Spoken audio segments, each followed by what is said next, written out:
Olympics 2024માં બબાલ football મેદાનમાં દર્શકો દોડી આવ્યા. આર્જેન્ટિનાના ખેલાડીઓ પર ફટાકડા ફોડ્યા, મેદાન છોડી ભાગવું પડ્યું.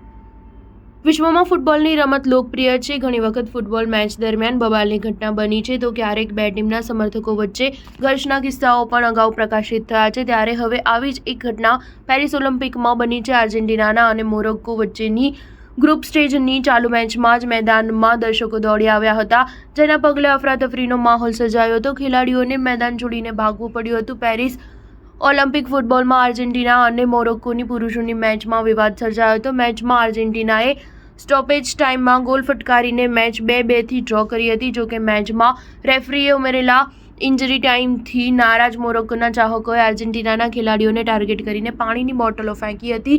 કેટલાક તો સ્ટેડિયમમાં પણ ધસી આવ્યા હતા. આર્જેન્ટિનાના ખેલાડીઓ પર ફટાકડા ફોડ્યા હતા. આ વિચિત્ર દ્રશ્ય જોઈને ખેલાડીઓ ગભરાયા હતા અને મેદાન છોડીને ભાગવું પડ્યું હતું.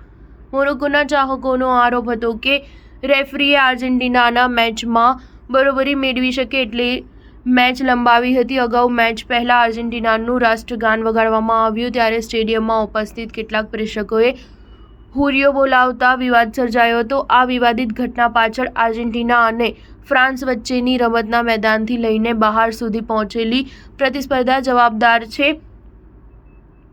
ફિફા વર્લ્ડ કપની ફાઇનલમાં આર્જેન્ટિનાએ ફ્રાન્સને હરાવ્યું.